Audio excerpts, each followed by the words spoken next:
Café com Sal. Bem-vindos a mais um episódio da segunda temporada do Café com Sal, podcast que você já sabe, fala de carreira, liderança e empreendedorismo. Você nos acompanha nas redes, tanto no Spotify como no YouTube, e os cortes, claro, sempre no Instagram. O nosso principal apoiador é a Life Mix, vocês sabem, está sempre presente aqui no nosso episódio e também lá em casa. Hoje eu degusto chá verde com fibras e cranberry. Beijão para o pessoal da Life Mix, o pessoal e o Daniel Pfefferbaum, claro, nosso amigo e também participante aqui da primeira temporada do Café com Sal. Vocês sabem que são produtos exclusivos e produtos que têm de fundo uma equipe toda preparada com nutrição, com médicos que têm uma preocupação gigante com a saúde de quem bebe. Então tenham muito cuidado ao consumir o Life Mix, porque realmente é um produto de primeira. E lá em casa, vocês sabem, o Gustavão é super fã dos suquinhos que vocês reconhecem nos mercados com a turma da Mônica. Hoje a gente tem de novo um convidado especial. Ele é o Thiago Alves, ele é CEO da Regos Brasil, é âncora da Forbes Live. Você acompanha a Forbes Live tanto também no Spotify quanto no YouTube. Ele é diretor de ESG do Instituto Brasileiro da Mobilidade Sustentável e autor do livro que eu fui presenteado aqui, pessoal, Nem Home, Nem Office. A gente vai falar, obviamente, sobre a vida e a trajetória do Thiago, mas também sobre essa produção cultural, vamos dizer assim, dele, que tem tudo a ver, obviamente, com o dia dele. Thiago, super obrigado pela tua presença, um prazer estar aqui com você. Bem-vindo ao Café com Sal. Muito obrigado, Fábio. É um prazer estar aqui, né? Compartilhar um pouquinho aí da história, mas também trazer um pouquinho aí para as pessoas, né? De como é importante nos dias de hoje a gente olhar para trás, né? A gente para tão pouco para olhar para trás, né? A gente só está preocupado em olhar para frente, o que vem por aí, ansiedade, né? Que é um mal que domina o mundo hoje em dia. Então é muito legal olhar para trás. Acho que a gente aprende tanto com isso. Sim, sim. Acho que eu me lembro uma frase, eu não me lembro se era do Steve Jobs, mas que ele dizia assim: a gente só consegue ligar os pontos a partir da trás, né, de trás, olhando para o passado. Então acho que isso é um exercício muito importante e muita gente que participa aqui, Thiago, do Café com Sal, sempre comenta que assim, a conversa é gostosa justamente porque a gente tem a oportunidade de falar da gente. E não é sempre que a gente entra em contato com essas coisas da nossa história, né? A gente está sempre habituado no dia a dia, principalmente você que é um CEO de uma empresa de destaque, a falar de negócios. A gente também vive uma vida muito, né, infelizmente hoje, de falar dos outros, né? E falar de si mesmo não é sempre que a gente tem essa oportunidade. Mas aproveitando do prestígio da tua presença, me conta um pouco, você é de São Paulo? Eu, na verdade, sou de Minas. Você é de Minas? Sou de Mas Minas. tem sotaque zero. Sotaque zero. Eu moro aqui desde criança, né? Vim com 11 anos de idade. Vim de uma cidade que tem 4 mil habitantes. Que cidade? Chama Bom Jardim de Minas. Bom Jardim Aliás, de Minas. Um abraço pro pessoal de Bom Jardim de Minas aí. Tudo bem. Cidade bem pequena ali, né? Perto de Juiz de Fora. Cresci lá, vim morar em São Paulo. Cheguei aqui com 11 anos. Você imagina, cheguei nessa selva de pedra que era São Paulo. 11 anos. Mineiro. Torcia pro Galo, né? Tive que esconder, porque você chegava na escola. Que time você torce? Galo. Ninguém sabia o que era, né? Porque aqui em São Paulo você não tinha essa influência ainda tão grande, claro, né? Internet. E não passava era tão na conhecido. TV, né? E acabei virando paulista. Virei paulista no sotaque, virei paulista na cabeça e tudo Você mais. veio em função de família, quer dizer, qual foi o motivador da tua família ter vindo? Meu pai sempre trabalhava em São Paulo, ia pra lá. E aí chegou uma hora que deu tudo certo da família vir pra cá. A gente tava indo e voltando, né? Cada vez morava num bairro diferente de São Paulo, voltava pra Minas. Morava em São Paulo mais um ano, voltava pra Minas. Até a gente vir definitivo mais ou menos em 1991, que foi quando a gente veio. E aí ficamos de vez, né? Até porque as crianças já estavam, né? Eu, minha irmã, meu irmão, em idade escolar mesmo, não tinha como ficar nesse vai e volta. Meu pai sempre foi bancário, trabalhou 38 anos, né, que era uma característica do passado, né? As pessoas entravam nas empresas como estagiário, começavam lá embaixo, faziam carreira e aposentavam naquela empresa. Era um motivo de orgulho gigantesco para a família. Ele trabalhou 38 anos no Banco Safra, né? Aliás, assim... Mentira, sério? Sério? A minha mãe trabalhou no Banco Safra. Jura? A minha mãe, que Deus a tenha, a dona Olga, aliás, outro dia foi aniversário dela, beijo mãe, te amo, sempre tá nos ouvindo, tenho toda certeza. Foi a primeira gerente mulher, olha que coisa, do Banco Safra, do Brasil. E aí depois com questões da maternidade, enfim, da época tal, infelizmente a mulher acabava deixando um pouco desse posto. O mercado ficava um pouco mais difícil nesse sentido, né? Ainda continua, né? Em diversos sentidos. Sabe que eu tenho uma memória muito boa da época do meu pai trabalhando no banco, que era o Dia das Crianças, que todos os funcionários levavam os filhos, né? Que na verdade assim, nenhum funcionário trabalhava, por isso que era legal, sim, né? Que era claro, só uma farra ali claro, para levar as crianças. E isso mudou tanto para os dias de hoje, a gente vai falar um pouquinho disso, porque tem tudo a ver com a realidade que a gente está vivendo hoje, né? E também eu me lembro muito das festas de final de ano que o banco fazia. Fechava o Play Center aqui em São Nossa, Paulo. E a gente ia aquele espetacular. monte de funcionário do banco. Era muito legal, cara. Como não gostar que teu pai trabalhasse então no Eu lembro Safra? que era assim, era parte da minha infância mesmo. E tem uma história tão bacana que depois eu vou falar, assim, eu lembro de visitar o meu pai quando eu cheguei em São Paulo, de ir lá no centro onde ele trabalhava, num prédio histórico ali que o Banco Safra ocupava, ali na 15 de novembro, Sim. que tem uma porta dourada ali. Então, para quem conhece mais ou menos São Paulo, você vai na Bolsa, na B3, você desce um pouquinho assim, tem uma porta dourada. Isso. Assim, que o pessoal brinca que é de ouro, mas na verdade não é, Sim. né? Assim, que tem um cofre e tudo ali. Era a sede do Safra durante muitos anos. Depois mudou lá para Avenida Paulista. Meu pai trabalhava naquele prédio. Olha que interessante. Hoje, né, muitos anos depois, aí meu pai também já é falecido, mas hoje tem uma Regus nesse prédio. Nesse prédio? Neste prédio. Full circle, como diz o Inaugurou outro. agora, em janeiro. Então imagina que orgulho, né? Você poder voltar lá naquele prédio, assim, que eu fui na infância, que brincava, e ter uma unidade Não, e hoje de quanto aquilo devia te coworking lá. impactar como criança, de você entrar num lugar que a porta era dourada, poxa, meu pai trabalha aqui, etc e tal. Isso devia ter um impacto de uma fantasia muito Não, grande. total. E banco, né? Assim, Sim. você tinha aquela questão de trabalhar com banco. Então, eu vim de Minas para cá com 11 anos, sempre gostei muito de São Paulo. Eu brinco com o pessoal que, assim, que eu sou um milkshake cultural. Eu fiz de tudo, assim, que você pode imaginar. Eu lembro que quando chegou em São Paulo, eu fui estudar num colégio ali próximo de casa, um colégio público. Aliás, naquela época, assim, o ensino público ainda tinha uma pegada de qualidade muito grande, Super, mesmo na base, super. né? E, assim, você não tinha tanta opção até de escola particular. Sim, E as que tinham sim, eram muito caras ainda, que não sim. tinha como condições de pagar. Minha mãe estudou em escola pública e vou te dizer, eu até hoje não encontrei, e olha que eu lido com muita gente, trabalho com recrutamento, você vê escrita também de muita gente, dependendo da área que você recruta. Dificilmente eu vejo alguém que escrevia como minha mãe, o português da minha mãe. Escola pública 100% do Caetano de Campos. Minha mãe era professora de escola pública em Minas, né? Então também tinha uma professora em casa que ajudava bastante, né, nesse Claro. desenvolvimento. E aí eu lembro que quando chegou a época assim, mais ou menos, de vamos pro colegial daquela época, né? Que hoje é o ensino médio. Meus pais me incentivaram muito para ir para um colégio técnico. Você tem que ter uma profissão cedo, tem que ter uma profissão cedo. Mas isso tinha a ver com o teu perfil ou justamente por causa dessa ideia deles de que ter a Não, era profissão a cedo? ideia deles. Na época era, ó, você tem que buscar um colégio técnico, e na época eu prestei para fazer, acabei passando no Liceu de Artes e Ofícios, que aliás, até hoje está entre as 10 melhores escolas de São Paulo. Olha que legal, né? Então, naquela época, assim, o Liceu era uma escola pública, mas ela era custeada toda pela produção dos próprios alunos ali, dos produtos que a gente fazia e que eram vendidos. Os hidrômetros, para quem não sabe, boa parte dos hidrômetros de São Paulo eram feitos pelo LAU, né? Você está me lembrando que as escolas particulares, inclusive uma visitação, a gente fazia visitação ao Liceu de Artes e Ofícios. Isso, ali, Tinha passeio. perto do metrô Tiradentes, Sim. A gente ia lá para visitar e tinha, como é que fala, exposição por vídeo, via todas as peças, as produções. Era super impactante, porque era uma realidade diferente da nossa. Totalmente. E assim, pra mim foi muito bom. Eu entrei então no liceu, comecei a trabalhar desde muito novo, Fábio. Assim, eu acho que meu primeiro estágio eu tinha 12 para 13 anos. Eu sempre fui grandão, né? Nós somos altos, assim. Não, Então, assim, eu sou grande, para quem me conhece, mas o Thiago, pelo amor de Deus. então, assim, ninguém falava que eu tivesse 12, 13 anos de idade, assim, sempre passei por mais velho. Então, eu trabalho desde muito novo, arrumei estágio, fiz de tudo que você imaginar. Eu trabalhei em provedor de internet, eu trabalhei em escola de computação, eu trabalhei em tornearia mecânica. Na verdade, eu fui torneiro mecânico, né? Assim, tem foto minha, assim, num torno mecânico, fazendo peça, é muito engraçado, assim, E coitado. você tinha paixão por coisas já desde Sempre cedo? gostei. Você gostava de montar coisas? Sempre gostei de fazer, assim, montar coisas, montar Lego, montar peça, desmontar e montar as coisas. Isso eu faço até hoje. Assim, na minha mão, assim, na minha casa, nada que fica quebrado muito tempo, eu dou um jeito de arrumar, Você é entendeu? assim.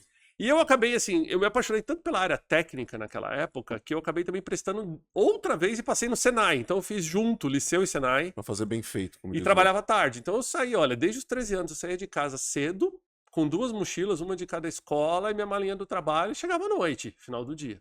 Sim, final do dia mesmo, 11 da noite. Essa foi minha pegada durante muito tempo. Depois continuei nessa área técnica, fiz faculdade pública, passei na Unesp, né, para fazer tecnólogo em produção, depois complementei em engenharia. Foi morar em Franca? Não, na verdade era aquela parceria da Unesp com a FATEC. Com a FATEC, então eu sim. estudava ali mesmo Perfeito. no centro de São Paulo, né? E foi muito bom, assim, todo esse período, porque apesar de ser uma área técnica, eu sempre gostei muito de tecnologia, então eu sempre levei assim, eu sou de mecânica, mas eu tenho essa pegada de computação. E era aquela época que tava bombando, né? 1990 e poucos ali, 94, 95. Então ninguém nem sabia o que era internet no Brasil. Eu tava fazendo um estágio no consulado da Hungria por um provedor de internet. Imagina, eu brincava num emprestado Gradiente MSX. Lembra desse negócio? Nossa, assim, montei muito computador na minha vida, trabalhei numa empresa que ficava na Radial Leste ali, que era pra literalmente montar computador, pegava todas as peças e montava. Até hoje eu sei montar computador, Pô, é um então negócio era assim. a fome com a vontade de comer. Porque Cara, a tudo gente que você amava fazer. soldava memória RAM na placa, é isso que fazia ali, né? E assim, não é memória RAM dos dias de hoje, né? Você tá Sim. falando de um negócio lá de quase 30 anos atrás. Então isso foi muito bom, eu sempre gostei bastante disso. Só que quando eu estava na faculdade, eu comecei a migrar para uma área mais patrimonial, assim. Eu falei, eu não sei se eu vou mexer o resto da vida com essa parte técnica. E comecei a falar, eu quero ir para um negócio que me envolva outra coisa. E aí eu tive uma época que eu saí da empresa que eu estava trabalhando e fiquei um tempo trabalhando numa mecânica perto de casa. Eu queria montar um negócio para instalar insufilme em carro. Ah, é? É, eu De falei, onde veio essa vou ideia? empreender. Foi uma coisa na minha cabeça lá. Tinha uns 19, 20 anos. Falei, vou montar uma oficina de insufilme. Fui, comprei todo o material, tal. Eu colocava insufilme, contratei um menino para me ajudar e tal, tal, tal, O que, tal. que era? Família e amigos. Na verdade, foi um rapaz que trabalhava meio como ajudante na oficina. Eu trouxe ele, a gente treinou ele e eu tive a minha lojinha para instalar insufilme ali. Era a minha ideia Você lembra do primeiro cliente, não? Ai, cara, eu lembro, era uma Kombi. E, cara, foi muito engraçado. A gente sofreu muito, porque assim, a gente fez o treinamento básico na fábrica que vendia os insufilmes, que era 3M na época. Então, olha, você instala assim, tal. Tratamento do vidro, né? O cara sopra. Hoje em dia é tão comum insufilme, mas Sim. lembra, gente, lá em 99, 2000, não era. Não tinha regulamentação? Não tinha. Não, até tinha negócio da chancela que você Tinha tinha que isso. fazer, mas assim, não era como era hoje, né? Hoje você já compra o filme pronto. Claro. E eu lembro que o primeiro carro que entrou na oficina foi uma Kombi, a Kombi tem os vidros curvos. Cara, e pra gente fazer aquele vidro, você imagina, Isso assim, não estava no a gente curso. gastou uns 10 metros de filme pra tentar fazer o primeiro. Mega Não prejuízo. tava, nunca esteve no curso fazer um vidro 90 graus, que é aqueles vidros laterais da Kombi, assim. Mas foi muito bom, foi um aprendizado bom, assim, um aprendizado do que não dá certo, porque assim, aquilo ali me faliu na época, assim, miseravelmente, porque eu não sabia fazer a gestão, eu entrei num negócio novo, empolgado, achando que eu ia fazer meu negócio, que eu ia ter o meu dinheiro, e não era bem isso, entendeu? Fazer a gestão de uma oficina pequena, mecânica, é igual fazer gestão de um negócio grande. Você tem que saber cuidar do caixa, você tem que saber cuidar do estoque, né, gestão dos funcionários, gestão de gente, eu perdi muita gente naquela época. Então, aí eu falei, esse negócio aqui não é pra mim. E aí, um amigo meu que estava trabalhando aqui na Faria Lima, ele falou assim, Thiago, olha, tem uns prédios aqui que a gente está numa empresa nova, americana, que está fazendo gestão desses prédios. A ideia é a gente meio que profissionalizar o síndico. Eu falei, legal, né? Pô, vou aí conhecer e tal. Ele me indicou lá no Recursos Humanos, eu fui conhecer essa empresa, né? O nome da empresa é Cushman Wakefield, hoje é muito grande, Sim, super conhecida e conhecido. tal. Mas naquela época, nos primeiros anos dela no Brasil. E aí eu baixei num prédio, Faria Lima 3729, que era super novo, era um dos primeiros AAAs de São Paulo, assim, né? Prédios que são considerados, assim, né? O estado da arte, naquela época era mesmo, né? E, cara, a única posição que tinha meio que aberta, assim, que dava pra eu começar a trabalhar era pra segurança noturno. Segurança noturno. Aí eu falei, cara, essa é fácil de eu passar, né? Porque grandão, você passa em qualquer vaga de segurança, né? Mas você sempre foi um cara da noite, assim, de passar as Não, noites até que não, estudando, mas não? como eu já estava fazendo a faculdade e tinha uma oportunidade de mudar minha faculdade para de manhã. Então, para eu trabalhar à noite era até bom, porque aí eu dormia à tarde, né? E aí emendava depois. Emendava. Então, eu falei, vou mudar meus horários aqui. Cara, eu aceitei, fui. Da segurança, eu migrei para a central de monitoramento do prédio. Da central de monitoramento do prédio, eu fui para a supervisão do prédio.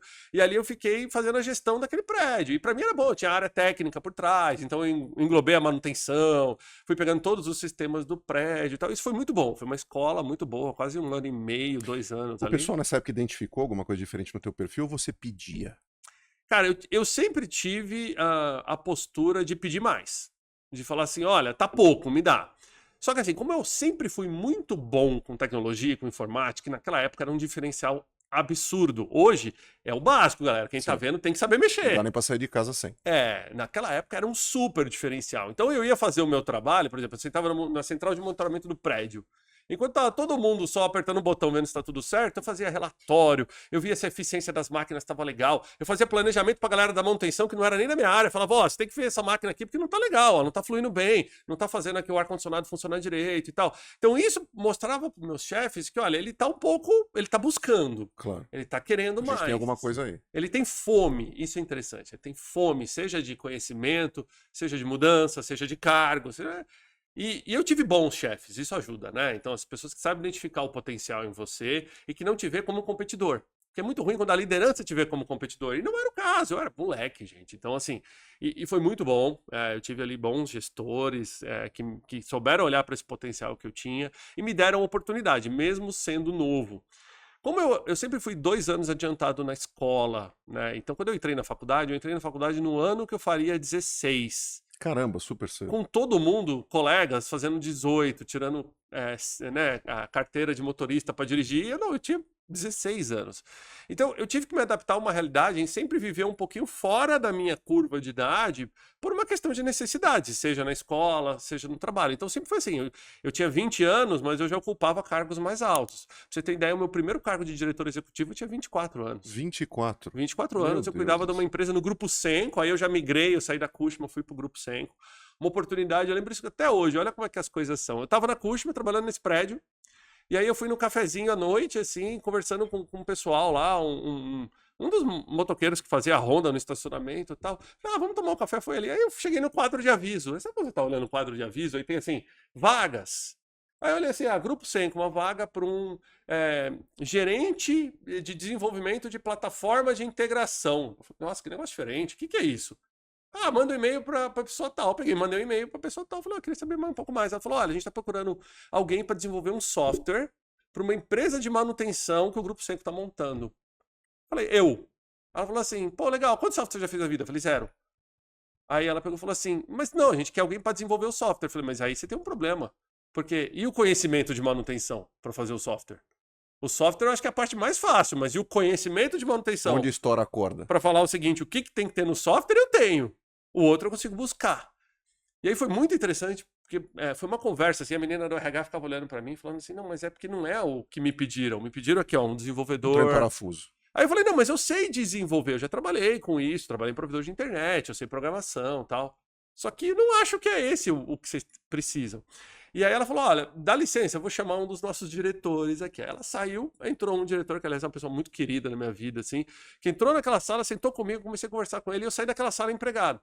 Ele falou, cara, eu quero uma pessoa exatamente como você, que não esteja pensando dentro da casinha, dentro da caixinha. Porque nós temos um desafio muito grande, é uma empresa muito nova, a gente quer fazer manutenção para todas as agências bancárias do Brasil. Só que a gente precisa de um software que controle isso. Isso nós estamos falando de 2001, 2002. Que assim, software de prateleira era só ERP para empresa assim, contábil tal. Não existia o que existe Sim. hoje. Imagina, não existia Google Maps, não existia GPS em carro, você não tinha nada disso. Não, para quem mora em São Paulo, por exemplo, e conhece bem São Paulo, a própria Vila Olímpia estava surgindo como lugar das empresas.com. A Vila Olímpia era um matagal, um brejo, não tinha nada, Berrine. Berrine, tudo isso viveu, essa época, essa cidade, essa parte da cidade, inclusive, se desenvolveu em função disso. E foi muito interessante porque, assim, meu primeiro software teste foi um banco de dados em Access. Né? Nem sei se o pessoal usa Access hoje em dia, né? Isso migrou para SQL, mas foi em Access.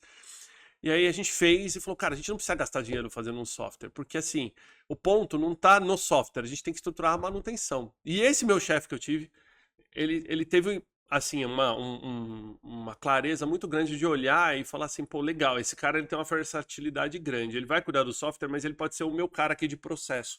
E ele me puxou para ser o cara de implementação e processo de tudo da empresa. Então eu desenhei do uniforme ao kit que é na mala de ferramenta, ao plano de manutenção, o que o técnico quer fazer quando ele entrasse numa agência bancária. Ele vai olhar a porta de segurança, ele vai olhar o ar-condicionado, ele vai mexer no quadro elétrico, entendeu? O que ele vai fazer num quadro elétrico? Você não tinha assim, regulação naquela época sobre isso. Os bancos todos vieram atrás desse modelo. A empresa foi um foguete, a gente saiu. Eu lembro que eu fui funcionário número 3 ou 4, assim, porque eles estavam estruturando isso. E a gente bateu 3.500 funcionários em coisa de 2 anos. Nossa, Se fosse hoje, era uma startup, sim, porque a gente só não chamava de startup. claro, quero um nome mais bonitinho.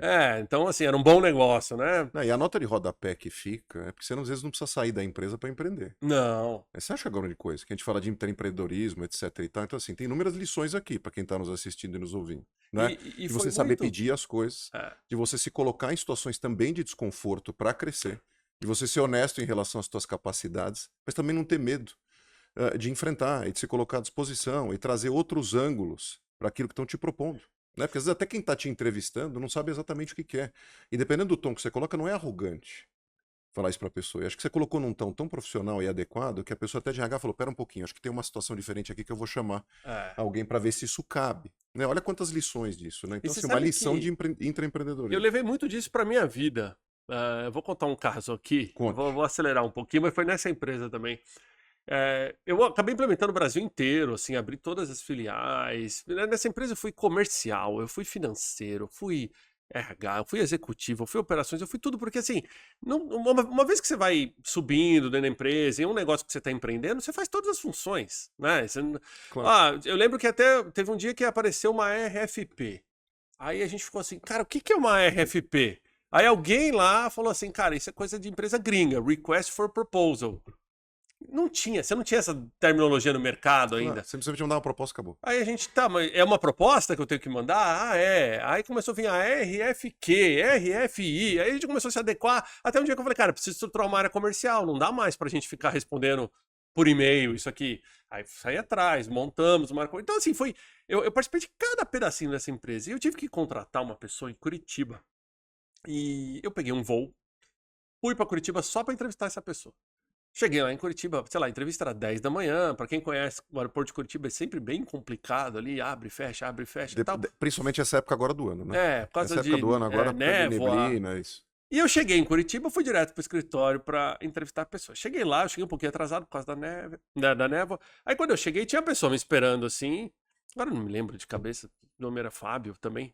Aí eu peguei e falei assim, Fábio. Aí o cara falou assim, não, olha, eu sou o Marco. Aí eu falei, uai, será que eu olhei o nome da pessoa errada? Né? Antes de vir pra cá. Falei, tá, Marco, então ele não, então, eu sou amigo do Fábio, mas aconteceu o seguinte: o Fábio teve um imprevisto muito grande hoje de manhã e ele não queria cancelar a sua viagem. Na verdade, você já devia estar no voo para cá. Ele não conseguiu vir aqui, mas ele não queria desperdiçar o seu tempo de ter vindo aqui só para entrevistar ele.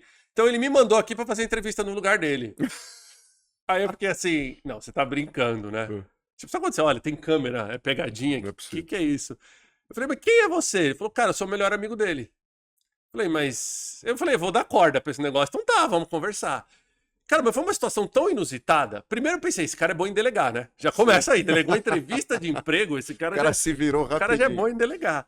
E esse amigo que ele mandou, ele não errou. O amigo era muito bom, um cara, assim, bem posicionado. Um cara mais sênior que ele, então o cara conseguia falar em terceira pessoa e contar a história dele. Mas aquilo me gerou tanta curiosidade em conhecer o cara depois, que eu até perguntei pro amigo se ele estava disponível. Ele falou, não, cara, eu tenho meu negócio e tal, né? Mas era um representante comercial do amigo. E era realmente um problema muito sério de família, uma situação que pode acontecer, mas naquela época você não tinha celular igual você tem hoje para avisar e tal. Então, o cara realmente pensou na minha agenda, na minha preocupação de ter ido ali só para entrevistar ele. Eu falei, vamos tentar marcar com ele para mais tarde e tal. E acabou que eu tive que marcar num outro episódio. E eu fui para Curitiba entrevistar e acabei contratando esse amigo dele.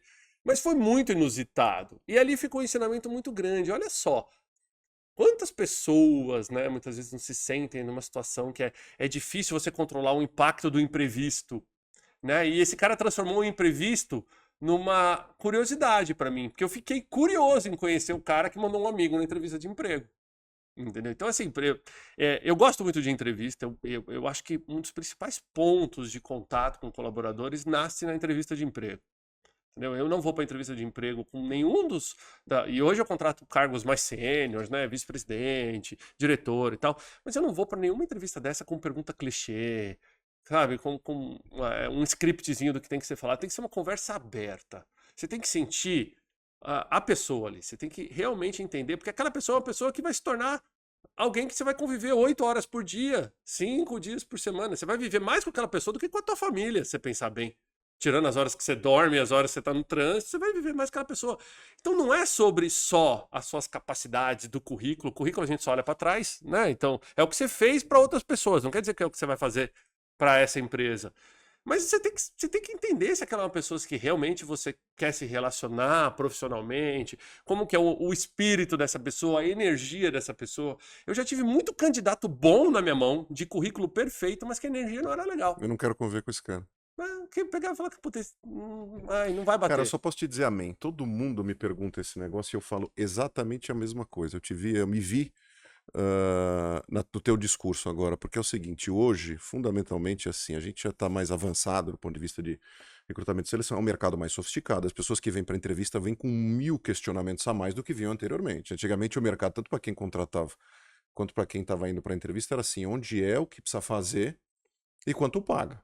Né? Hoje você tem inúmeras perguntas, né? Principalmente do tema que a gente vai tratar hoje, né? É híbrido, não é? Com quem eu vou trabalhar? Tem uma agenda de com quem eu vou conversar? É open space, é sala? Como é que é a cultura da empresa? Quais são as competências exigidas para esse cargo? Se é que a pessoa que vai entrevistar já não vem com isso na sala, mas no final do dia é o que você falou, quer dizer, se não tem essa questão da convivência ali na hora, qual o ponto? Porque assim, em algum momento isso vai travar. E gente competente do ponto de vista curricular, eu tenho certeza que você vai achar. É só uma questão de procurar um pouco mais, né? Ainda mais nos dias de hoje, que é muita informação disponível. A gente está vivendo a época do microlearning, onde as pessoas aprendem rápido em curto prazo de tempo. Nós viemos numa época que se fazia MBA em 2 anos, 3 anos. Você tinha que sentar numa biblioteca É. para ler um negócio. Esse dia eu estava explicando para um dos meus filhos o que era uma biblioteca na nossa época, né? De ter que andar. Por exemplo, eu que morava ali na Zona Sul, ia até a Sena Madureira, uma biblioteca pública para procurar se tinha enciclopédia tal, para você fazer um trabalho. Isso eles esquecem. Hoje eles acessam com o celular todo o conhecimento da humanidade, em questão de segundos. E não sabem lidar muito também com isso, não, né? Tem uma questão que está vindo junto aí, Claro, que é a sem dúvida. ansiedade disso, né? Claro. E aí, quando chega no mercado de trabalho, não é essa pluralidade toda. Eu brinco muito numa das palestras que eu faço de clash de gerações, né? Com as gerações hoje no ambiente de trabalho, é a primeira vez que nós temos 4 gerações juntas no ambiente de trabalho. Até então nunca foi assim, né? Agora são juntas e com propósitos e expectativas totalmente diferentes. Eu faço a brincadeira que a nossa geração ia lá na Blockbuster alugar uma fita, né? E você esperava 3, 4 finais de semana para ver um filme, você tinha que rebobinar a fita para devolver ali, senão você pagava Uma multa. E a geração, por exemplo, dos meus filhos, conecta num serviço de streaming, se em 10 segundos não começou o filme, ele já fica ansioso, ele já volta, ele escolhe outra coisa, E se entra uma já reseta o propaganda, modem e tal. Parece que fica com raiva. Então, olha a diferença do que a gente aprendeu a esperar, né, para consumir um conteúdo, para consumir um aprendizado, do que essa geração tá aprendendo agora. Globo Repórter, era sexta-feira depois da novela, não viu, perdeu. Isso Você vai aí. ver nunca mais. Eu não via nunca mais. Né? Você esperava o filme que ia ser no sábado à noite, por aí vai, né? Tela As lutas quente. do Mike Tyson. Então, isso mudou demais. E isso migrou para os ambientes de trabalho, né? Então, é lógico, né? A gente contrata pessoas por competência, você contrata pessoas por conhecimento, só que você consegue treinar conhecimento, você consegue desenvolver competência nas pessoas, mas os chamados, né? Ficou até batida essa tecla já, né? Os soft skills, essas habilidades que não são as que estão no currículo ali, entendeu? Será que esse cara é um cara que é curioso? Entendeu? Será que esse cara é um cara que se dá bem com outros, assim? Essas são coisas que só vai perceber no dia a dia. É muito difícil pegar isso numa entrevista Eu acho de que você emprego. tem a etiqueta para isso, porque assim, uma vez que você, pelo que eu tô entendendo, você entra desarmado nesses papos. Tem muita gente que vai entrevistar e vem com uma empáfia e uma questão hierárquica de entrevista, que você acaba forçando, consciente ou inconscientemente, esse entrevistado a fazer uma personagem para agradar esse interlocutor, e você, como entrevistador, não consegue absorver de fato quem esse profissional é. Porque ele está pintando um personagem em função da tua postura. Nesse espelho, né? Nesse reflexo do que você está colocando à mesa. E assim, convenhamos, né, gente? A gente é contratado pelo LinkedIn, mas demitido pelo Instagram, né? Então a gente é contratado pelo currículo. Mas a gente nunca é mandado embora de uma empresa pelo nosso currículo. A gente é mandado embora pelas nossas atitudes do dia a dia. Como a gente se porta no dia a dia. Então, eu tô fazendo essa referência esdrúxula, mas é exatamente isso. Não, mas bom, simbólico. Se você parar para pensar, então é muito difícil na entrevista de emprego você pegar isso. Eu acho que as pessoas têm que cada vez mais estudar a empresa que vai trabalhar. Eu sempre fiz isso. Eu fiz poucas entrevistas de emprego na minha vida, porque eu tive uma ascensão grande nas empresas que eu trabalhava. Eu participei de 2 processos de M&A, onde a empresa que eu trabalhava foi comprada. E ao invés de eu ficar com medo de perder o emprego, eu falei, cara, agora eu tenho uma oportunidade maior, eu vou assumir essa aqui. E foi a minha carreira 2 vezes. Então, assim, e outra vez, na verdade, 1 ou 2 vezes, eu pulei pro lado. Então eu participei de pouquíssimas entrevistas na minha vida, mas as entrevistas que eu fui eram entrevistas de altíssimo nível e eram entrevistas com pessoas que estavam querendo contratar um executivo. Então é muito diferente quando você entra na mesa para fazer uma entrevista de um executivo, porque você quer saber se o cara vai saber tocar o teu negócio. que tipo de linguagem ele tem que ter, né? A postura, aquela pessoa vai te representar na mídia. Não, e as encrencas que esse cara enfrentou. Acho que isso É. define muito de quem é esse cara ou essa pessoa. Eu lembro que eu entrei numa entrevista, eu participei de um processo quando eu fui trabalhar na Johnson, americana, aliás, é uma empresa fantástica, assim, muito focada em pessoas. Eu fiz 16 entrevistas. Eu lembro que eu comentei na época com a minha esposa, falei assim, nossa, vou fazer uma entrevista com ela, outra? É uma seita. Aí ela falou assim, cara, quantas pessoas você já conheceu? Aí eu comecei a fazer conta, eu falei, nossa, eu acho que essa já é a 12ª, 13ª e tal. Eu lembro que eu entrei numa entrevista que foi bem dura, com um cara que era bem duro. E aí ele pegou e falou assim, eu quero saber o seguinte, quantas pessoas você já demitiu na sua vida? Aí eu fiquei pensando, falei assim, olha, muitas. Agora a tua pergunta eu acho que é mais direcionada. Quantas pessoas eu demiti por performance? Quantas pessoas eu demiti por necessidade? Quantas pessoas eu demiti por uma redução de custo? Porque varia. Aí ele falou, é isso mesmo que eu queria ouvir. Porque muita gente fala assim, eu já demiti muita gente, eu sou um gestor. Porque não, ao contrário, cara pálida, né? Muitas vezes você demitiu muita gente, mas quais foram os motivos do que aconteceu? Contexto. O que te levou a fazer aquelas demissões? Eu já fiz muita demissão por redução de custo em momentos difíceis da economia, que você demite pessoas com o coração cortado. E que é obrigação do gestor. Então eu brinco com o pessoal, é muito fácil contratar, é muito difícil demitir. Fazer uma demissão justa, humanizada, entendeu? Que você entenda o momento que aquela pessoa está passando ali, entendeu? Que você mostre que você, né, no mínimo, dentro daquela situação toda, que você está preocupado com ela. Por exemplo, eu tenho uma característica, toda vez que eu preciso desligar alguém, seja por performance, que vai acontecer, né? Em algum momento a pessoa não performou, ou não deu certo, tentamos recuperar a pessoa dentro da empresa, não deu certo, ok. Eu mando uma mensagem, depois eu converso com ela. Eu gosto de participar desse processo de saída, mesmo que não sejam cargos que respondam para mim. Então, muitas vezes a pessoa responde para uma pessoa que responde para mim, mas eu brinco com esse princípio de avô, sabe? Tipo, se eu sou avô, eu quero participar também. Aí eu mando uma mensagem no final do dia, e aí, como é que você tá? Aí eu boto lá no meu celular, uma semana depois, e aí, como é que você tá? E você precisa ver a diferença que faz. Eu posso ir em qualquer evento e encontrar qualquer ex-funcionário. Eu não tenho um inimigo. Talvez aquele Thiago lá dos anos 2000 não sabia disso. Ainda era muito menino para saber disso. Hoje eu sou bem mais maduro. Mas hoje eu não tenho um inimigo. Posso ir em qualquer evento. Isso é uma combinação muito poderosa, né? Porque é o seguinte, você é um cara que claramente ali veio de um lado mais da engenharia das coisas, que a olho nu ou superficial é alguém que fica comumente um pouco mais distante dos temas de pessoas, né? Vamos dizer assim, quando a gente, de novo, raso, né? Análise rasa. Quando você se apercebeu da importância desse negócio, ou isso já estava incutido no teu perfil, só não tinha despertado? Não, isso foi ótima pergunta, Fábio. Esse gestor que eu te contei, aliás, um abraço para ele, o Luiz Cláudio, muito querido na minha vida, da Senco, que foi essa pessoa que olhou para mim e percebeu a diferença do que eu estava tentando propor ali da conversa. Ele falou para mim, e ele também era engenheiro, e ele falava um negócio que é o seguinte, ele falava, Thiago, negócios são pessoas, ponto. Qualquer coisa que você for fazer na sua vida são pessoas. Se você não conhece pessoas, você não conhece negócios. Você pode ser o melhor programador, o melhor engenheiro, o melhor advogado, não interessa. Se você não conhece pessoas, você não vai saber. E eu aprendi muito com isso. É o que eu tô falando. O Thiago de hoje, com seus 43 anos, não é o Thiago lá dos anos com 20. Entendeu? Talvez eu cometi vários erros em gestão de pessoas que eu aprendi com esses erros. Entendeu? A gente só...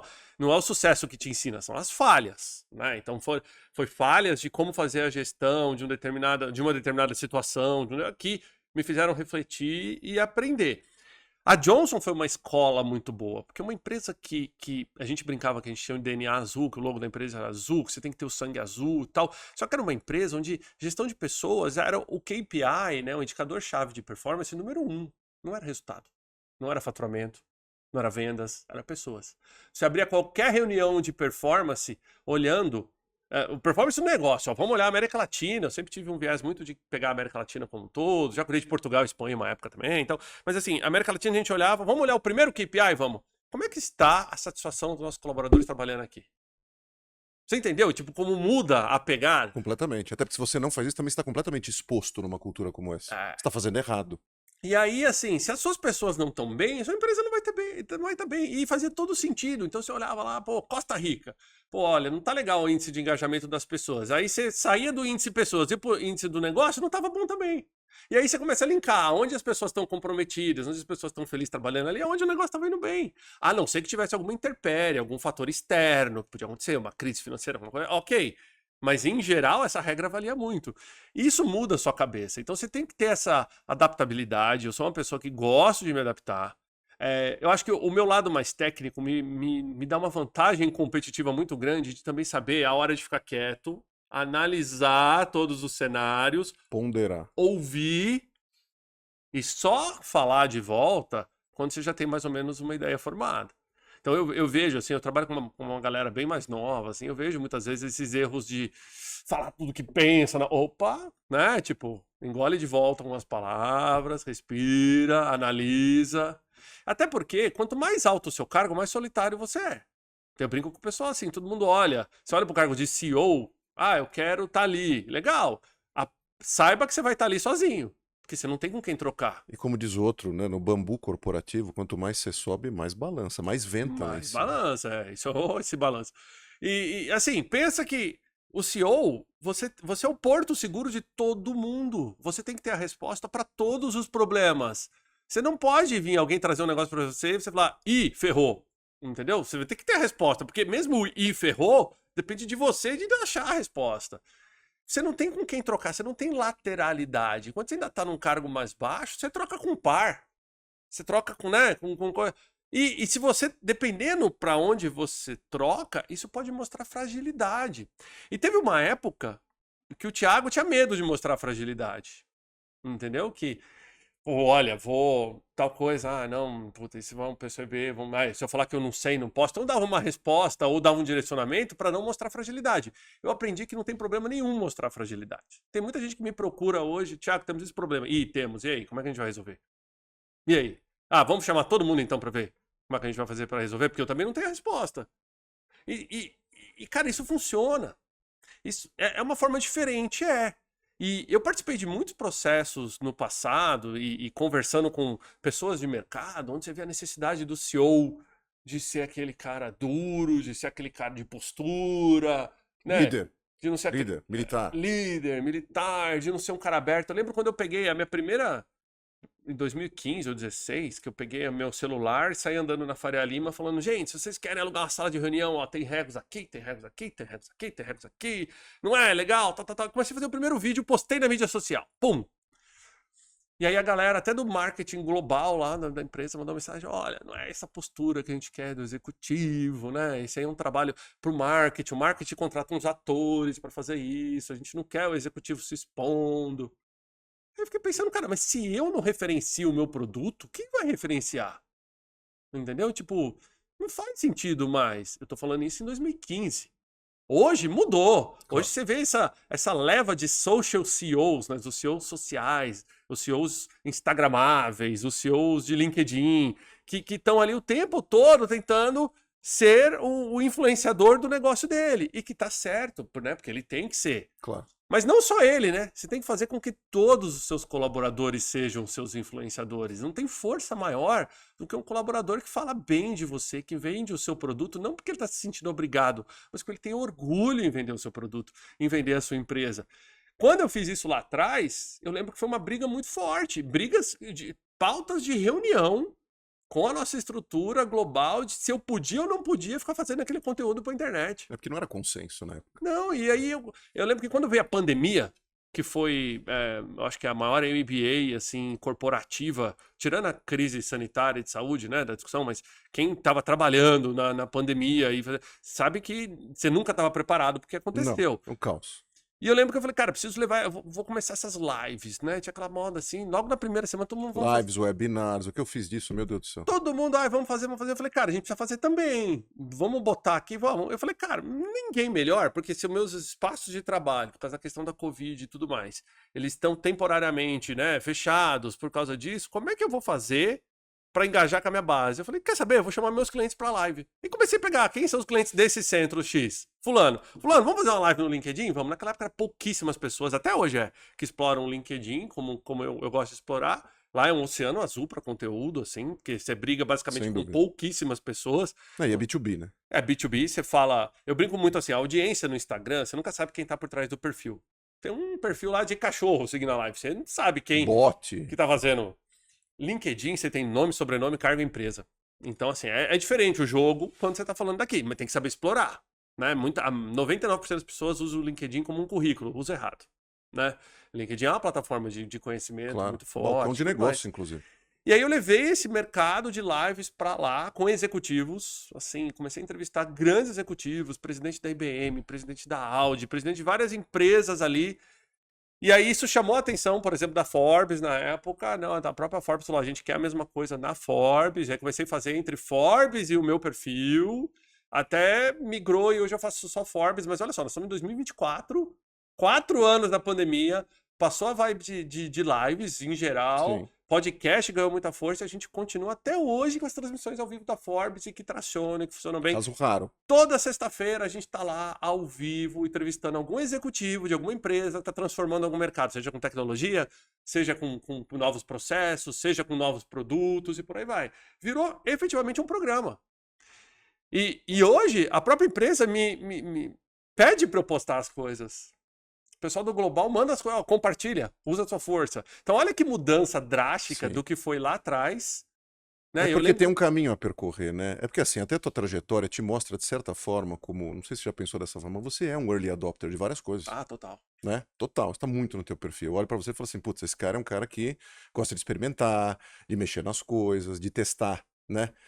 Vamos dizer assim, oportunidades, né? Novas maneiras de se fazer as coisas, etc e tal. Tem um quê de criatividade muito forte, é aquilo que você falou. Quando eu perdi o medo de me expor, uma coisa ligada à outra, isso fica no sentido positivo explosivo. Né? Igual, por exemplo, você pega. Eu gosto muito de tecnologia, mas eu sou heavy user também. Então facilita quando você sabe usar, lógico. Eu tenho uma característica que o pessoal brinca muito, mas, por exemplo, eu leio o manual das coisas. Então, assim, eu compro qualquer coisa, eu compro uma torradeira, eu abro, eu pego o manual, eu folheio, eu leio. Eu já sei as funcionalidades. Então, assim, eu não fico esperando para descobrir alguém me contar. Você entra na minha garagem, por exemplo, tem a minha moto, gosto de mexer na minha moto, todo dia eu tô desmontando, montando alguma coisa na minha moto. Você olha para um lado, tem duas impressoras em 3D que tá fazendo alguma coisa. Tem minhas coisas de pintura, eu gosto de pintar. Você olha para outro lado, tem um Apple Vision Pro, porque eu adorei aquele negócio, fico brincando com aquilo várias vezes. Aí você olha pro outro lado, tem uma bancada cheia de ferramenta. Isso é só a garagem, nem chegamos no escritório, nem chegamos no... Então, assim, eu gosto dessa questão multicriativa, multifuncional. O pessoal que me segue no Instagram comenta muito, Thiago, seu dia tem quantas horas? Porque não é possível que você faz isso tudo, né, em só 24 horas. Mas é que eu criei um costume tão grande de interagir com tudo isso ao mesmo tempo, e o fato de saber usar ajuda, né? Você Claro. tem uma curva de aprendizado menor. Por exemplo, fazem 8 anos que eu dirijo carro elétrico. Hoje, tá todo mundo falando de carro 8 elétrico. anos? Quando eu comprei meu primeiro carro elétrico em 2016, os meus amigos ficavam assim, como assim elétrico? Uma pluga na Mas como é que você vai tomada? fazer você pegar a estrada e se acaba a bateria? Então assim, eu lembro que eu até comentava com o pessoal, falava assim, gente, junto com o carro elétrico devia vir um media training, um treinamento de mídia, porque o que você dá de entrevista com esse carro é um absurdo. Sim. Você para em todo lugar, as perguntas eram, quanto tempo dura a bateria? Onde você carrega? Tá lá, tal. E aí eu falei, cara, eu vou começar a fazer conteúdo em cima disso. E aí comecei, em 2016 eu falei muito do carro elétrico, aí em 2017 eu fiz uma viagem, que eu acho que eu fiz São Paulo, Rio, voltei por Minas, São Paulo, só com carro elétrico, economizei tanto. E aí comecei a linkar, olha, carro elétrico com coworking, então você traz um ambiente de trabalho mais flexível, você traz uma mobilidade mais sustentável. Em 2020, por exemplo, a Audi vai lançar o primeiro carro elétrico dela no Brasil, ela me convida para ser embaixador da marca no Brasil de mobilidade sustentável.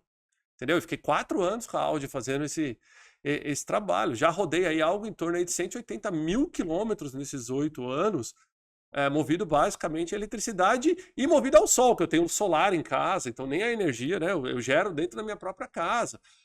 Cara, e eu levanto essa bandeira de mobilidade, mas por causa da tecnologia no primeiro momento. Pela tua paixão pela tecnologia. E eu já perdi a conta de quantos painéis eu já participei no Brasil e fora do Brasil para falar de carro elétrico, que não tem nada a ver com tudo que eu faço. Mas por quê? Foi um negócio que eu gosto, desenvolveu. Então eu consegui pegar hobbies e pegar conhecimentos que talvez não são do meu trabalho e monetizar esses Você acha que é trabalhos. isso que te mantém também equilibrado? Porque assim, você Sim. mencionou que, pô, a posição de CEO, todo mundo sabe, é ultra solitária. Você mesmo mencionou isso, né? Esses teus gadgets, esses teus hobbies, etc e tal, são uma maneira também Sim. de você praticar o que o pessoal chama, tem nome para tudo hoje, mas enfim, o tal do mindfulness, de você se manter equilibrado, de você ter um momento para também descarregar certas coisas, porque assim, todo mundo deposita esperanças, angústias, ambições nas tuas costas, muitas vezes, Total. né?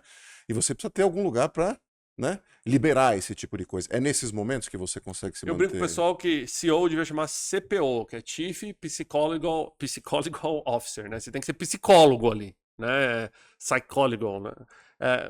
É importante a gente saber que, assim, você não pode absorver boa parte das frustrações das pessoas. Você tem que saber ouvir, lidar com elas, mas nem tudo você vai conseguir resolver, né?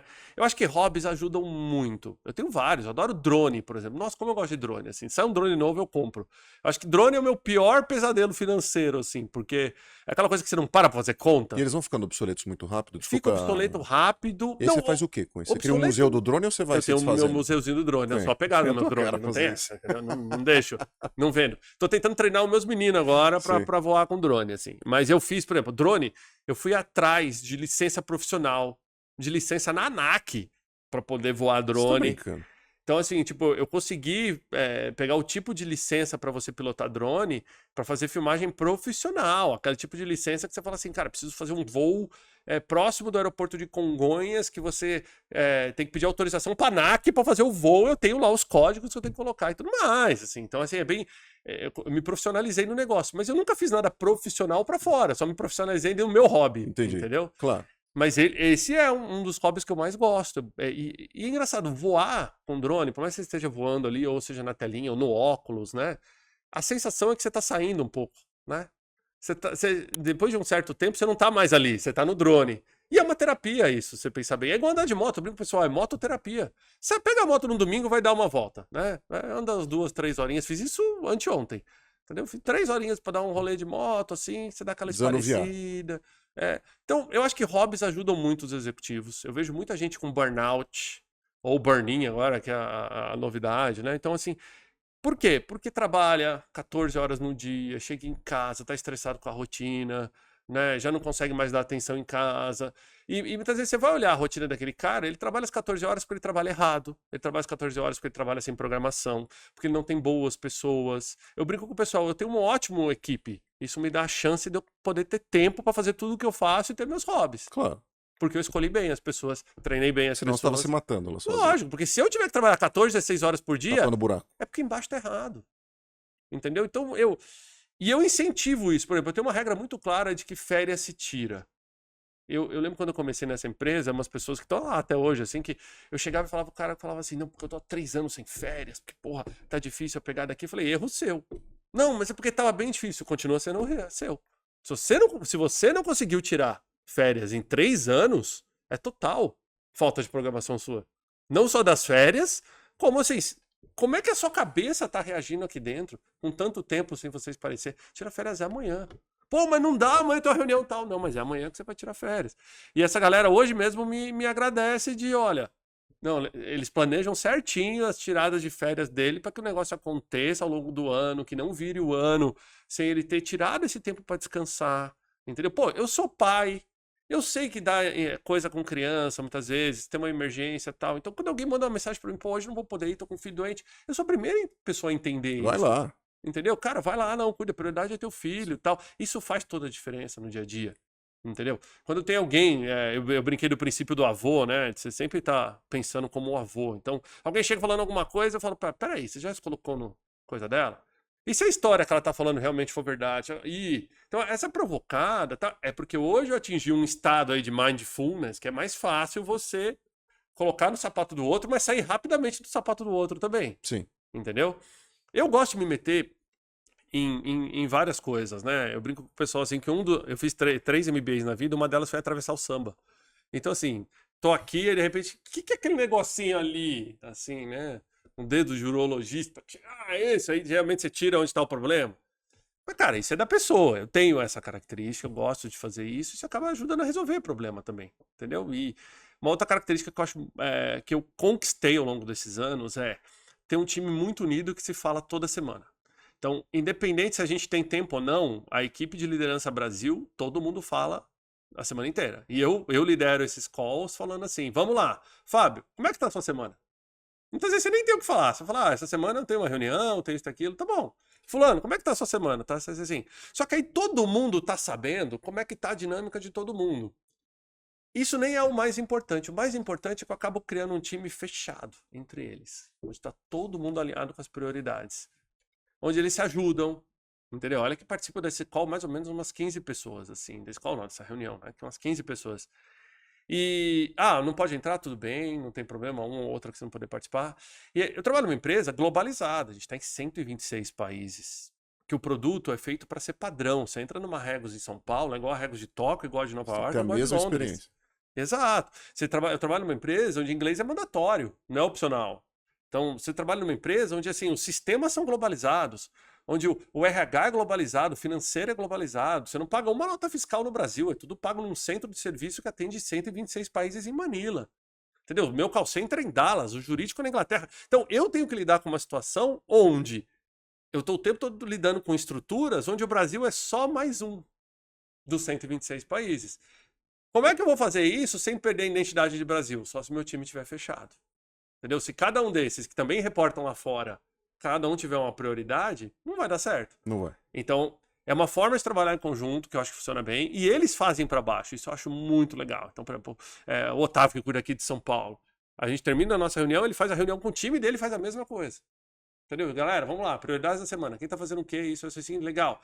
E muitas vezes não é por nada. A pessoa só vai falar, cara, essa semana eu não tô quinta e sexta, ok. Mas só dele verbalizar aquilo, todo mundo já sabe, já fica fácil. Essa etiqueta já está estabelecida. Exato. E isso dá tranquilidade, porque a gente acha muita felicidade na disciplina, né? Exato. É um negócio que as pessoas esquecem. A disciplina traz uma felicidade absurda.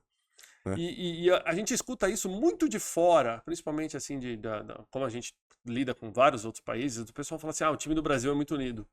O time do Brasil tanto faz perguntar pro Thiago, perguntar pro fulano, pra ciclano, pra Beltrano, a resposta é a mesma. Entendeu? Ninguém dá uma resposta diferente, ninguém se compromete com prazo diferente. Entendeu? Por quê? Porque o time tá unido, o time tá alinhado. Isso é muito importante. Então, o time tá alinhado, eu consigo tirar férias. Então eu consigo tirar férias com meus meninos e ficar 15 dias sem me preocupar em olhar o meu e-mail, porque eu sei que o time tá alinhado. Você está à frente de um business que, por si só, no nascedouro dele já era disruptivo. Todo mundo fala disruptivo, mas quando ele surgiu, ninguém usava a expressão disruptivo. E com pandemia no meio disso tudo, como você bem colocou, ele já teve que se reinventar, imagino eu, algumas ou várias vezes, como todo negócio. E o mundo como um todo mudou a sua maneira de consumir coisas, né? De viver em vários aspectos, mas principalmente a dinâmica do trabalho, que acho que é o tema central do teu livro, que aliás eu ganhei aqui, pessoal, vou até abrir. Me conta o processo de construir um livro, que é uma construção. Não é brincadeira escrever o livro, mas principalmente hoje, porque assim, o que eu mais recebo de pergunta em processo seletivo hoje, do ponto de vista de importância, inclusive, é o quê? Qual é o regime de trabalho? Né? Essa pergunta tá vindo antes do salário, antes inclusive. do salário, claro. Antes do salário, mas muito antes do salário. Me conta o processo de escrever esse livro, me fala um pouco desse tema, que hoje nem todo mundo tem certeza de colocar o dedo exatamente de qual é a verdade verdadeira em relação a essa dinâmica. Bom, vamos lá. Voltando um pouquinho Aqui, assim... pessoal, só para vocês verem, tá? Nem home, nem office, do Thiago Alves. Futuro do trabalho é híbrido. Sem querer antecipar a resposta. Esse livro que a gente lançou em 2022, com muito orgulho, ele já ficou 4 vezes no ranking de mais vendidos do Brasil. Opa! E detalhe, é um livro nichado, um livro de negócio, ele tem o prefácio do Gustavão Cerbasi, aliás, um abraço pro Gustavo. E a gente lançou ele exatamente no olho da furacão, na volta aos escritórios, pós-pandemia, pós-vacina. Correndo o risco de se posicionar, coisa que nem todo mundo queria. Não, e detalhe, por um tema que se você pensar bem, quando eu tô falando de o que eu faço? Eu alugo escritório e espaços de trabalho. O que meu livro fala? Fala que o melhor modelo é o híbrido, é entre casa e escritório. Eu lembro quando a primeira ideia de lançar o livro foi, mas peraí, não vai contra o que você tá fazendo aqui? Você tá matando o teu negócio? Eu falei, não, é o contrário, ele vai exatamente a favor, porque assim, o mundo do trabalho mudou com a pandemia. Esquece, 2019 nunca mais vai voltar. a gente já tinha todas as tecnologias que a gente tem hoje. Já existiam as casas, alguns milênios, né? Então, já existia internet em casa, todos os notebooks já tinham câmera, todo mundo já tinha celular com câmera, já existiam vários aplicativos para fazer videochamada. Por que a gente não fazia antes? Por que não era o comum? Porque a gente tinha uma cultura organizacional onde a sua presença é mais importante muitas vezes até do que a tua performance. Inegociável. Inegociável. As empresas tinham que ter escritório para todo mundo, uma mesa para chamar de minha, onde eu ponho o meu porta-retrato. O chefe fazia a gestão por comando-controle, onde eu controlo o teu horário, a tua presença, né, a tua jornada.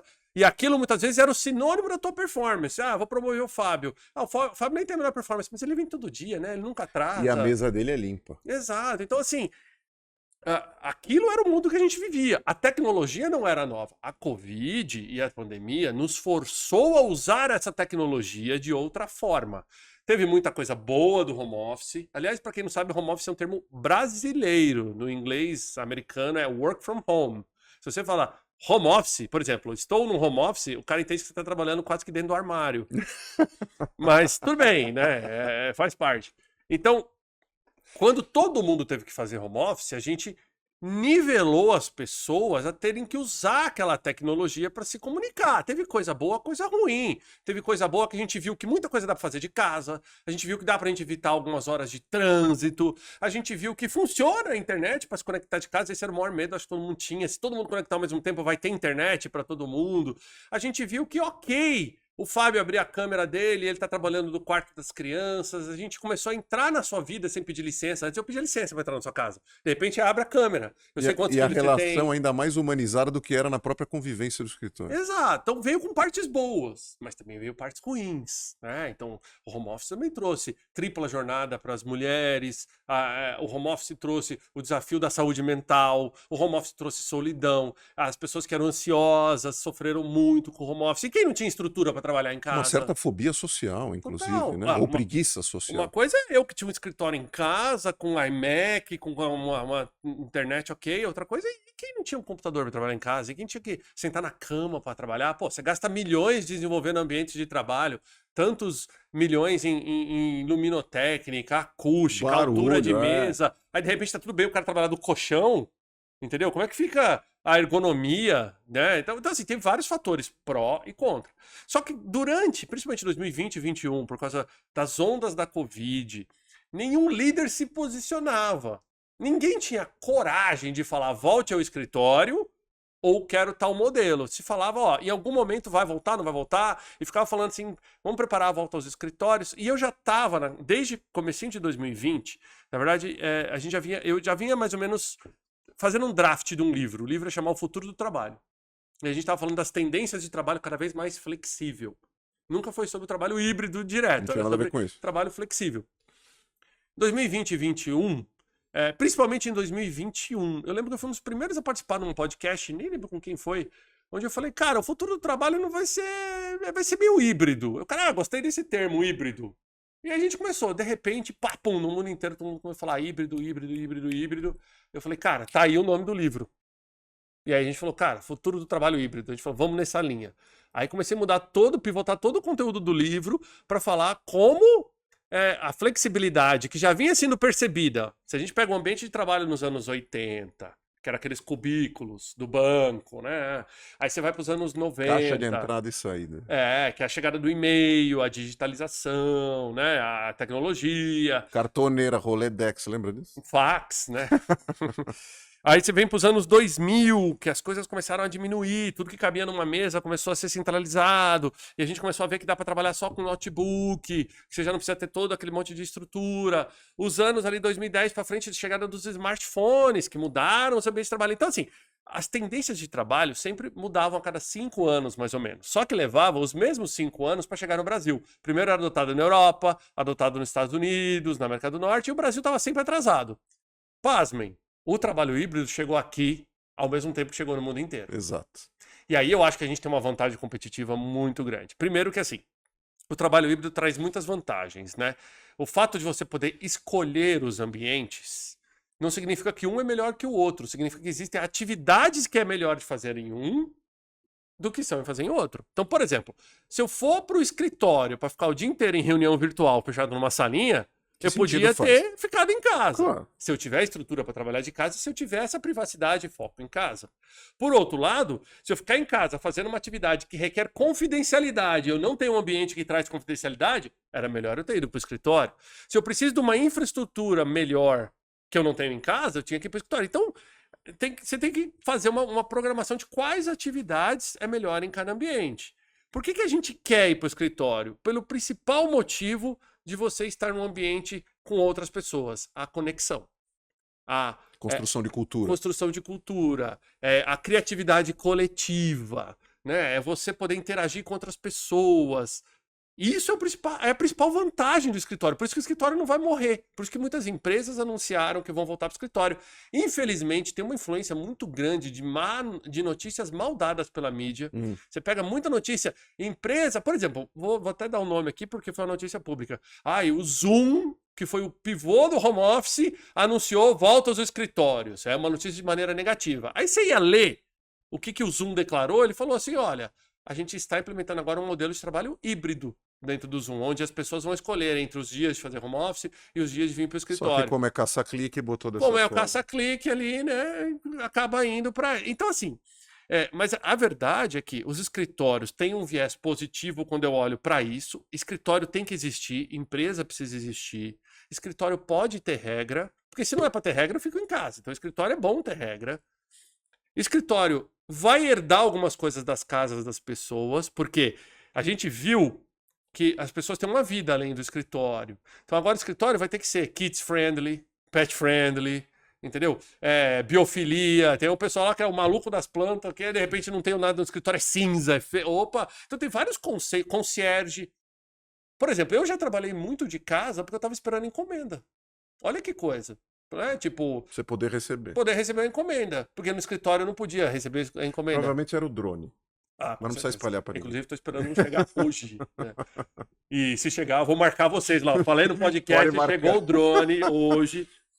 Mas, então, as pessoas tinham medo de receber encomenda no escritório. Como que o chefe vai se posicionar dele receber um Mercado Livre, uma coisa? Então, assim, isso mudou. A pandemia ajudou a trazer esses conceitos também de coisas que eram mais caseiras para dentro do escritório. E as gerações? Porque assim, você lida com um monte... Assim, você tem clientes enormes dentro da Regus, né? As maiores empresas do Brasil, do mundo, etc. E tal. Você obviamente convive não só em função disso, mas também do teu trabalho, que aposto que é uma diversão enorme também ali na Forbes. E a gente comentou dessa convivência hoje que nunca existiu antes dessas 4 gerações. Você acha que precisa ter um pouco mais de empatia dessa turma como um todo? Eu digo da turma desse caldeirão todo, porque eu digo o seguinte, o que eu ouço dos executivos mais sêniores?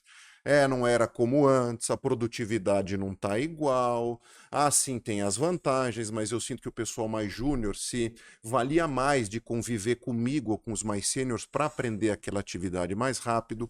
Quando você fala com a turma de geração Z, por exemplo, o pessoal, não pode voltar, porque hoje eu tenho um ganho muito maior, hoje às 15 horas eu posso passear com o meu cachorro não tem crise de ansiedade, eu posso fazer o meu Anywhere Office, enfim, a qualidade de vida que eu consegui por causa do CrossFit, disso tudo eu continuo produzindo, veja só, e etc e tal, além das questões do Quiet Ambition e etc e tal. Como é que você vê essa turma? Isso tem chegado a você também? Isso acontece quase todo dia em quase todas as empresas. Pela primeira vez, né, na história recente da humanidade, a gente teve uma crise onde o ser humano estava no centro da crise. Não era moeda, não era bolha, não era guerra. Teve guerra, né? Mas eu digo, a Covid trouxe o ser humano no centro da crise. E a gente teve que olhar para as relações interpessoais. Ao mesmo tempo que as gerações vão levar mais tempo para sair dos ambientes de trabalho, porque na época dos nossos pais, nossos avós, assim, a pessoa dava a idade de aposentar, ela parava de trabalhar. Você lembra dos teus avós com 60 anos? Não, já estavam em casa. Eles eram velhinhos. Sim. Eles não são mais velhinhos. Hoje é um cara que compete comigo no mercado de trabalho. Exato. E assim, eles vão ficar cada vez mais tempo no ambiente de trabalho. A geração Z, ela tá chegando muito ansiosa nos ambientes de trabalho, muito imediatista. Ela quer as coisas rápido, ela não quer esperar. É uma geração que não vem com ambição, até porque ela tá vendo que a liderança é um cargo pesado. E assim, ela quer muitas vezes é o que eu brinco assim, quanto mais horizontal a empresa para eles, melhor. Eles não gostam muito de uma empresa muito verticalizada, onde ele fala assim, pô, eu tenho 15 escadas para subir Que é isso aqui. que eu ia te perguntar, e desculpa te interromper. Você acha que eles não querem a liderança ou eles não querem o processo de chegar à Os liderança? dois. Os dois. Depende da liderança. Porque, por exemplo, quando é uma liderança dura, quando é uma liderança tóxica, ele não quer, ele não se espelha naquela liderança. Você fala, eu não vou chegar ali pra quê? Pra Não sofrer desse admiro. jeito? Pra trabalhar igual ele trabalha? Pra ter que sobreviver à base de remédio? Então, não vai querer. Só que eu acho que tem um segredo em tudo isso, e aí eu acho que as empresas que estão sabendo trabalhar isso vão ter mais sucesso. Tem uma geração que está espremida no meio aqui, que é os millennials, que nasceram na mudança da tecnologia. A gente viu os ambientes de trabalho se transformar. Ao mesmo tempo que a gente pegou a máquina de escrever e o fax, a gente aprendeu a usar o e-mail e o smartphone. A gente aprendeu a trabalhar como estagiário, tendo que colar em alguém mais sênior, mas a gente também aprendeu a fazer o onboarding da galera igual hoje, por computador, digital, antes de ser uma coisa. Por isso que a gente acaba tendo aquela, às vezes, a impressão de que a gente já vive há 100 anos, né? Nós temos a flexibilidade, eu falo muito disso, tem um capítulo inteiro no livro dedicado ao clash de gerações.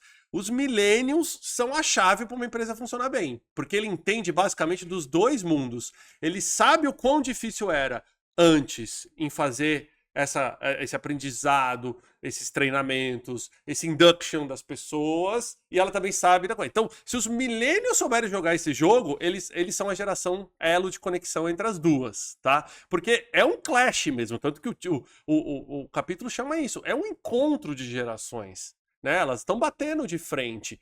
Pô, eu vejo isso, por exemplo, meus meninos são novos, não tem 11, não tem 9, a geração alfa, nem chegou nos ambientes de trabalho. Mas será que não chegou? Porque se você perguntar pro meu menino de 9 o que ele quer ser quando crescer, ele fala youtuber. Sim. O que você responderia com 9 anos? Jogador de futebol, astronauta, né? Tipo, Eu queria ser Red Hunter, eu não tô brincando, gente, pelo amor de com Deus. 9 Mentira, anos? ninguém nasce Não é querendo ser. possível. Não tô brincando, é uma piada que eu faço. Mas é exatamente isso. Se você perguntar pro meu filho tem 9 anos. Ele quer ser youtuber. Youtuber. Ou alguma coisa relacionada a isso. Quantas crianças aí de 11, de 12 a gente já não vê influenciando e trabalhando sério? Então a verdade é que a geração alfa vai chegar nos ambientes de trabalho de uma forma que a gente nem imagina como vai ser. Essa galera vai trabalhar por aplicativo, ele vai escolher onde trabalhar hoje.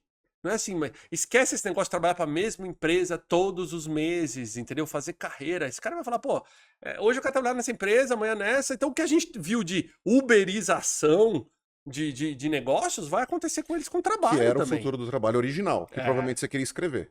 E Mas a com a gente- questão da pandemia, você ampliou isso para um negócio muito maior. Então, assim, a gente viu essa questão de ghost working, né? Que é você trabalhar para mais de uma empresa, uma de maneira fantasma, que ninguém sabe.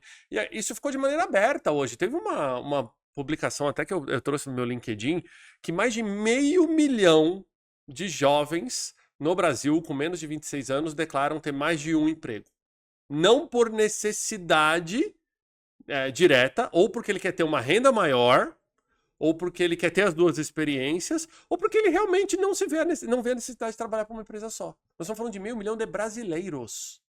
Absurdo, muita gente. É muita gente. Eu tô falando de jovens. E essa vai ser a pegada pro futuro, entendeu?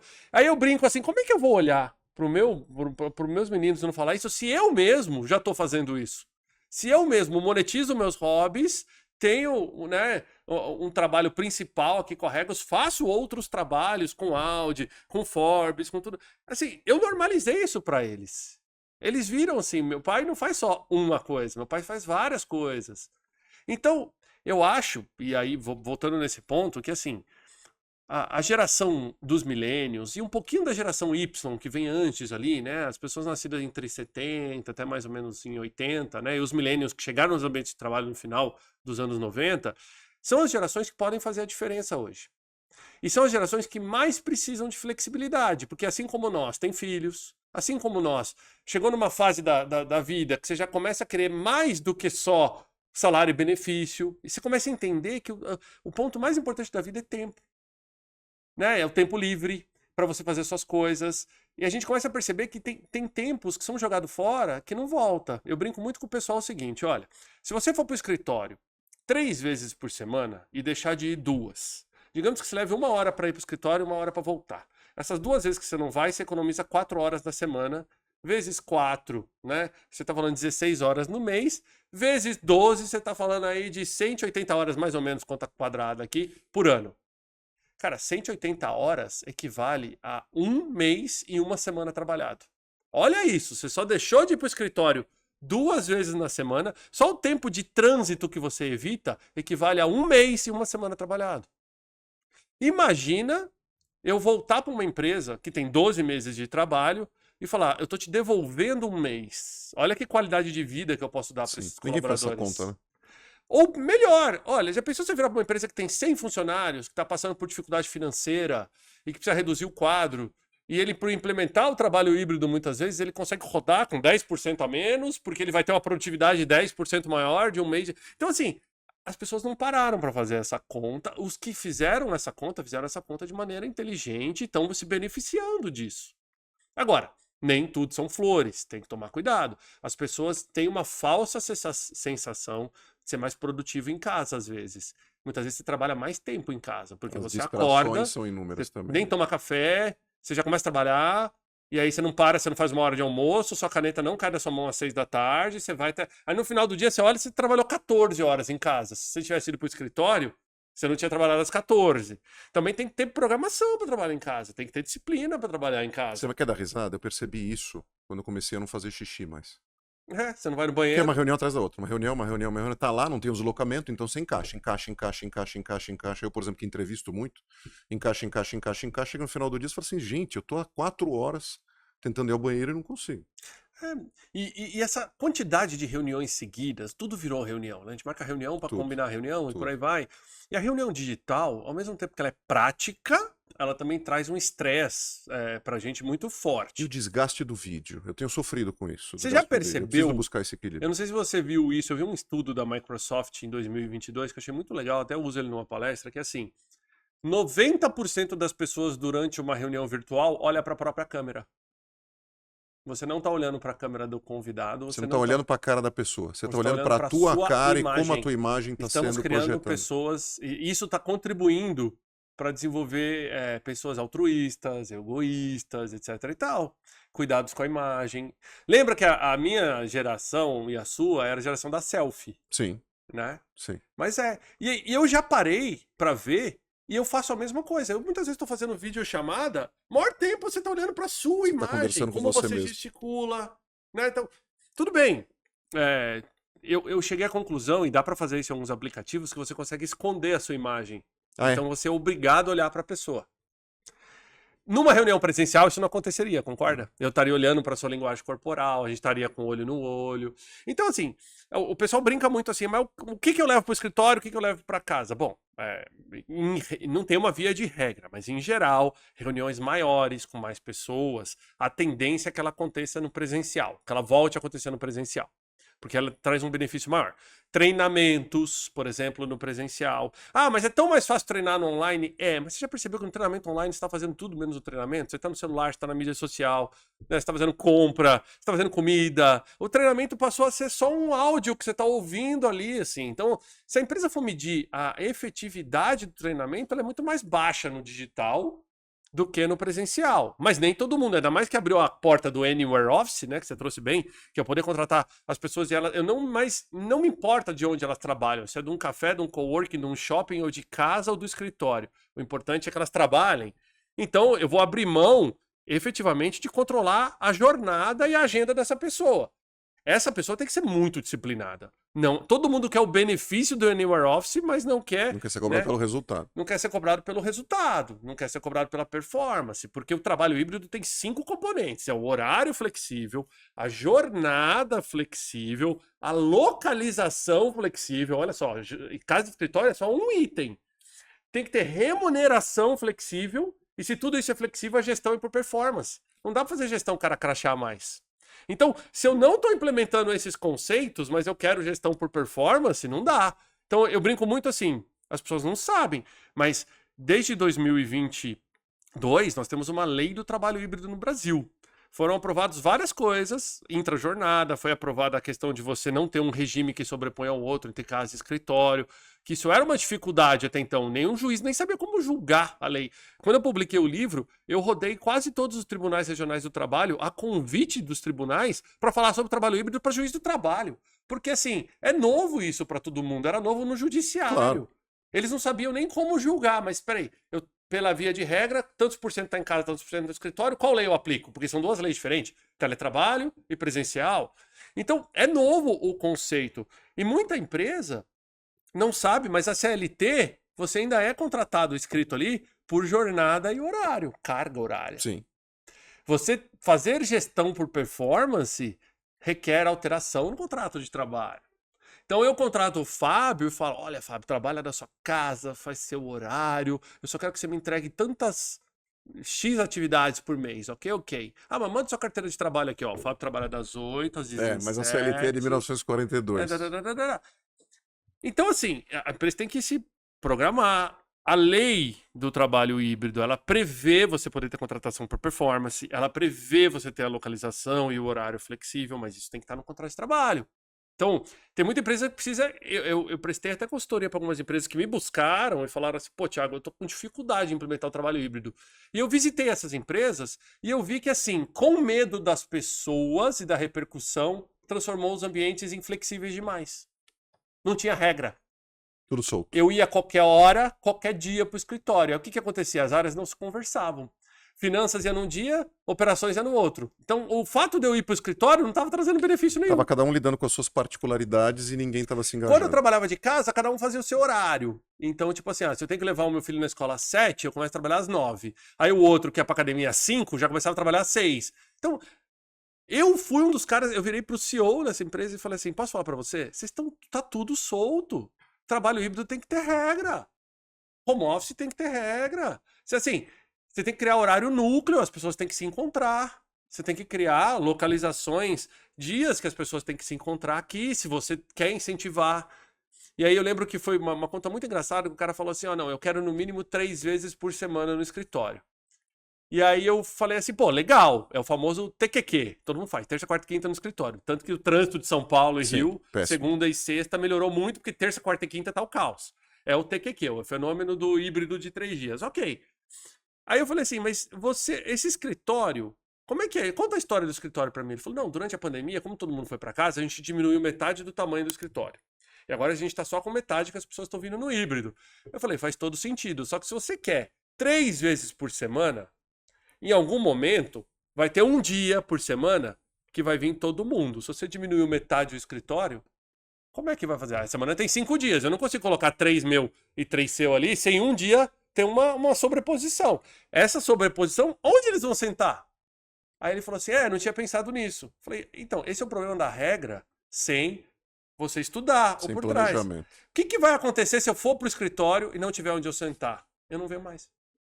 Eu vou continuar trabalhando de casa. E aí você tá numa super disputa de trazer as pessoas de volta pro escritório e você mesmo está criando um problema. E você deslegitima aquela, vamos dizer assim, aquela política de volta ao escritório na mesma hora. Porque a pessoa fala, qual o sentido de eu estar aqui? Então, por exemplo, o escritório tem que ter regra, porque a empresa tem que existir. Se eu recebo o meu cliente de maneira presencial, né, é um lugar que as pessoas vão para ter aquela referência de empresa, tudo bem o escritório ter regra. Agora, eu posso ter um horário flexível, as pessoas podem entrar e sair. Eu fiz um corte, eu fiz um podcast com o Ceará, da Festa da Firma, podcast que foi muito legal, e a gente fez um corte que viralizou, que ele brinca como se fosse uma entrevista de emprego. Ele fala, olha, aqui na minha empresa, o trabalho é híbrido. Você trabalha segunda a sexta. Que ele faz uma personagem. Acho que do PJ, né? Ele falou, de segunda a sexta é escritório, sábado e domingo você trabalha da sua casa. E eu falei, olha, e o horário é flexível, né? Você entra qualquer hora antes das 8 e sai qualquer hora depois das 6. Pronto. E aí esse corte viralizou, a galera começou a fazer remix com isso, como se a gente estivesse falando sério, mas era uma brincadeira ali no momento. Mas a verdade é que tem muita empresa que implementou isso, infelizmente. Ela quer surfar na vibe do trabalho híbrido, mas ela não quer trocar o modus operandi dela. Então, por exemplo, dá para implementar trabalho híbrido para um posto de segurança? Pô, não dá. Se o cara tem que cumprir carga horária num posto, não dá.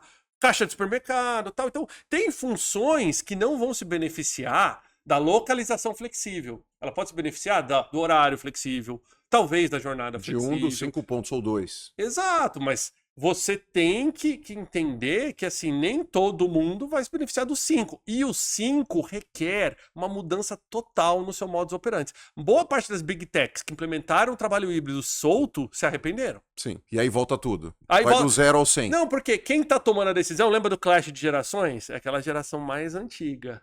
Que se você perguntar pra ela, ela quer só escritório.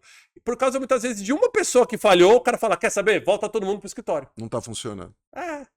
Então, assim, mas é a forma do novo normal. Eu brinquei com o pessoal esses dias que a gente vai dar uma atualizada no livro e vamos riscar o nome híbrido. Por quê? Já normalizou, cada vez mais, está normalizando o híbrido, que eu não preciso mais falar híbrido. É o trabalho. Já vai virar um modelo de trabalho. Esse é o modelo de trabalho daqui para frente, ponto. Se você entrar no LinkedIn agora e pesquisar a vaga de CEO, você vai ver que até para CEO você tem que divulgar um modelo de trabalho. Se é híbrido, se é presencial. Não, e hoje você tem CEO as a Service, quer dizer que você contrata o cara temporário também, ele pluga a expertise dele, que era o futuro do trabalho que a gente discutia lá atrás, do cara plugar temporariamente a expertise dele num projeto, depois ele vai plugar em outro. Mas olha só, cara, eu posso te agradecer. Me fala um pouco das redes que você tá. Bom, Onde o pessoal te acha, para ver não só os teus hobbies, mas também esses temas que a gente discutiu Ó, o aqui. mais fácil é LinkedIn, vai procurar por Thiago Alves, Thiago não tem H. Vocês vão me encontrar lá. LinkedIn eu tenho bastante seguidor, trabalho bastante no LinkedIn. Super ativo, inclusive ganhou uma premiação, pessoal, do UOL de 2023, um dos executivos, CEOs que mais influenciam nas redes. 22 e 23. 22 e 20, bicampeão. Bicampeão. 22 e 23, bem legal. E teve um prêmio também ano passado do Grupo Gestão em RH, entre um dos 50 melhores CEOs do Brasil, que também ganhei 22 e 23. Mas sabe o que? Esses prêmios não são para mim, né? Esses prêmios é para minha equipe que me coloca ali, que me ajuda a estar ali. Mas é importante, muitas vezes, a gente ter orgulho desses prêmios também. Eu lembro que a primeira vez que eu ganhei, você fica meio assim, né? Nossa, será que eu mostro será legal que eu isso? mostro? Será que é Mostro, muito egocêntrico? Exato, mas cara, pô, você tá ali, é porque as pessoas estão reconhecendo o trabalho que você tá fazendo, e é importante, todo mundo gosta do reconhecimento, né, cara? Então, assim, é legal. E no Instagram eu exploro bastante o Instagram pela questão do hobby, meus meninos, questão de carro elétrico, as impressões 3D, o pessoal me segue bastante por causa disso aí também. Vocês vão me encontrar, pode procurar por Thiago Ângelo Alves, que é mais fácil, porque Thiago Alves tem bastante. Boa. E Forbes, de novo, sextas-feiras. Toda sexta-feira, ao vivo, 11h30, no YouTube e no LinkedIn da Forbes Brasil, sempre com o CEO de empresa, a gente falando sobre o mercado. Cara, super obrigado. Obrigado. Prazer enorme te conhecer, bater esse papo. A gente podia ficar aqui dias. Com E tão interessante o nosso papo. Pessoal, obrigado mais uma vez pela audiência de vocês.